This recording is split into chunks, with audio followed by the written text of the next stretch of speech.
This painting, The Persistence of Memory by Salvador Dalí, must be the best known work of Surrealism.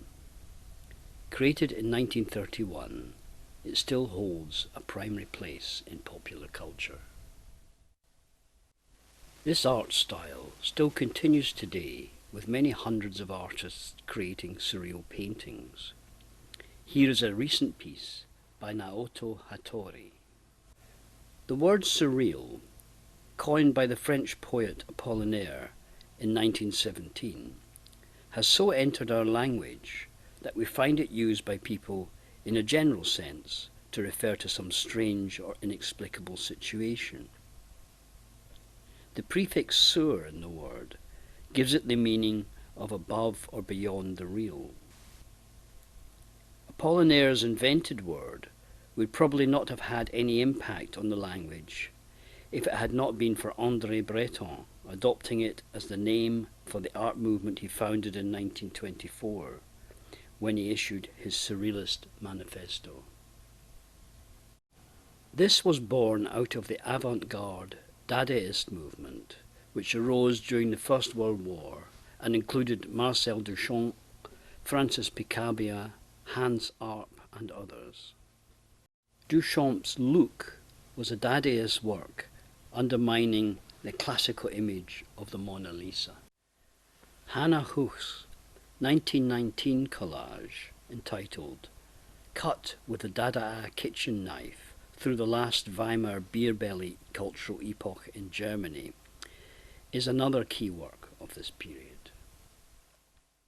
The early decades of the 20th century saw the formation of various art movements, usually short-lived, such as Fauvism, Orphism, Futurism, Vorticism, Cubism, metaphysical art, the suprematism of the Russian Malevich, amongst others. André Breton, who had a background in Freudian psychotherapy and revolutionary politics, wanted to use Freudian dream analysis and an awareness of the unconscious as a method for freeing artistic imagination. His initial conception of surrealism was as pure psychic automatism, the creation of works without any control exercised by reason, aesthetic, or moral preoccupations. Centred in Paris, Breton gathered together under the Surrealist banner a group of artists including André Masson, Giorgio de Chirico, Max Ernst, Juan Miró, Francis Picabia, Yves Tanguy, and Salvador Dalí.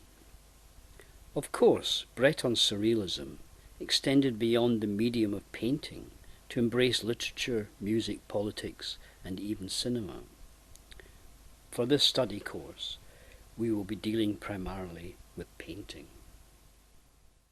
The pure surrealism of Breton's Manifesto did not survive long, but what did arise was an art style that survives to this day, and has so entered popular culture that we can even recognize this in television and magazine advertising.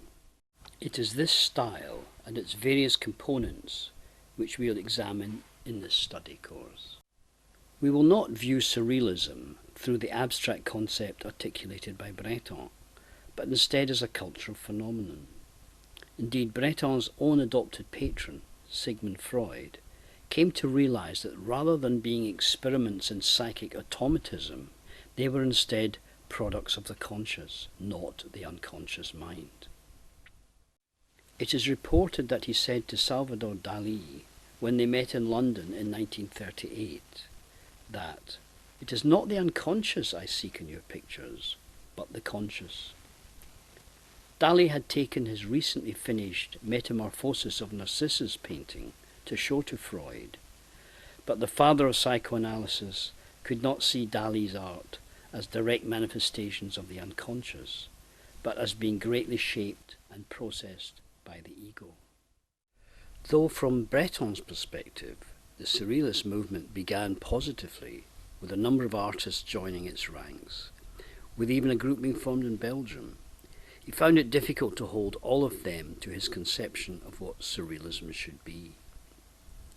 In 1929, he had to issue a second manifesto of Surrealism, which appears more as a cry of despair. We combat, in whatever form they may appear, poetic indifference, the distraction of art, scholarly research, pure speculation. We want nothing whatever to do with those, either large or small, who use their minds as they would a savings bank.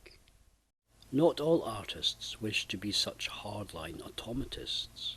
They wanted to use their conscious minds to create their artworks, but this to Breton was a terrible error.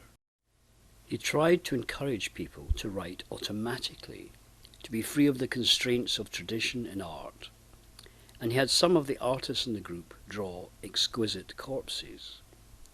These were collaborative works, usually drawn on a piece of paper folded into 3 or 4 sections.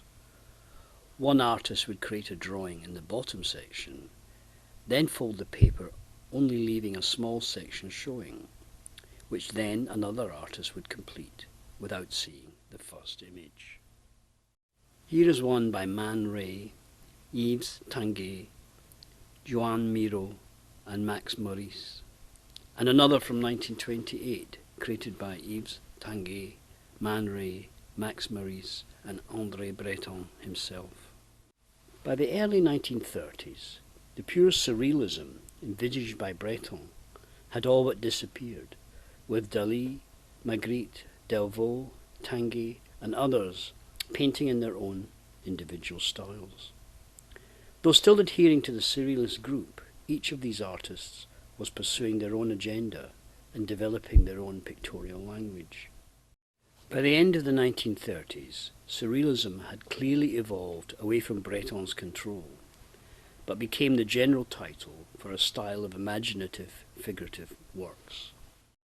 It has become conventional now to see this art as being dreamlike or inspired by dreams. We will see that this is too simplistic and will examine the various ways in which elements of Surrealist pictorial language evolved and developed. In the second half of the 20th century, Surrealism metamorphosed, Proteus-like, into a number of art movements, beginning perhaps with the Vienna school of fantastic realism, then magical realism, visionary art, and pop surrealism, among others. Most of these blur one into another, and it's often difficult to tell under which of these groupings a particular artwork should be placed. We should see all of these as being part of the Surrealist style. In the next lesson, we'll look at the early period of Surrealist art and some of its sources.